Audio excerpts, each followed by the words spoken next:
இன்றைக்கி நம்ம மதுரை சமையலில் புட்டு, இடியாப்பம், கொழக்கட்டை, அதிரசம், முறுக்கு, எள்ளுருண்டை இது எல்லாத்துக்கும் பச்சரிசி மாவு எப்படி ஊற வச்சு ரெடி பண்ணுறதுன்னு வாங்க பார்க்கலாம். இந்த மாவு வந்து நல்லா 2 மாதம் ஆனாலும் கூட கெடாது. இது மாதிரி ரெடி பண்ணி வச்சிட்டிங்கன்னா அப்பப்போ நீங்கள் எடுத்து எது வேணாலும் யூஸ் பண்ணிக்கலாம். பச்சரிசி ரேஷன் பச்சரிசி தான் எடுத்துருக்கிறேன். இந்த பச்சரிசியை ஒரு 4 மணி நேரத்துக்கு முன்னாடியே ஊற வச்சுட்டேன். ஊற வச்சுட்டு ஒரு காட்டன் துணியில் இது மாதிரி லேசாக தண்ணி ஈரம் போகிற வரைக்கும் உணர்த்தி எடுத்துக்கோங்க. இந்த அளவுக்கு இருக்கணும், ரொம்பவும் காஞ்சிடக்கூடாது. இந்த அளவுக்கு காஞ்சா போதும். இப்போ ஒரு மிக்சி ஜாரில் சேர்த்து அரைச்சிக்கலாம்.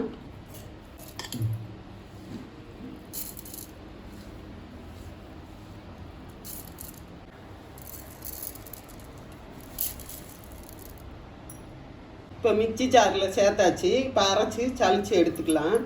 இப்போ இந்த அளவுக்கு அரைச்சி எடுத்துக்கோங்க. ஒரு ஜல்லடையில் சேர்த்து சளிச்சு எடுத்துக்கலாம். கப்பி எது இல்லாமல் நைஸாக சளிச்சு எடுத்துக்கோங்க. மாவு ஜல்லடையில் போட்டு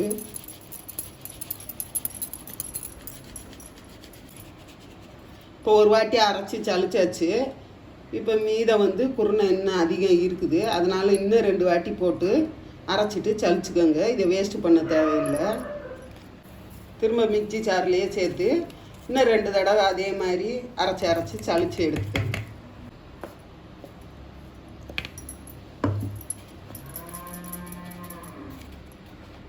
இந்த கட்டிங்கெல்லாம் உடச்சி விட்டு நல்லா சளிச்சுக்கோங்க.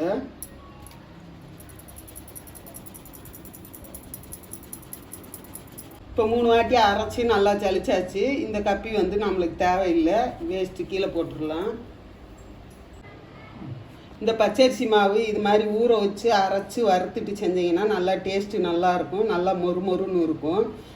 அதே மாதிரி கடை மாவு வாங்கி செஞ்சிங்கன்னா அந்தளவுக்கு டேஸ்ட்டு கொஞ்சம் கம்மியாக தான் இருக்கும். இது மாதிரி செஞ்சிங்கன்னா 1 மாதத்துக்கு கூட கெட்டு போகாது. வீட்டில் செஞ்சு வச்சிங்கன்னா பசங்களுக்கு, குழந்தைங்க நல்லா சாப்பிடுங்க. இது மாதிரி இந்த மாவை இது மாதிரி அரைச்சி சளிச்சிட்டு வறுத்து வச்சிட்டிங்கன்னா 2 மாதத்துக்கு கூட கெடவே கெடாது. மாவு எப்போ வேணுனாலும் யூஸ் பண்ணலாம். நீங்கள் முறுக்கு செய்யலாம், அதிரசம் செய்யலாம், இடியாப்பம் செய்யலாம், புட்டு செய்யலாம், கொழக்கட்டை செய்யலாம். இந்த மாவில் நீங்கள் ரெடி பண்ணி வீட்டில் வச்சுக்கோங்க.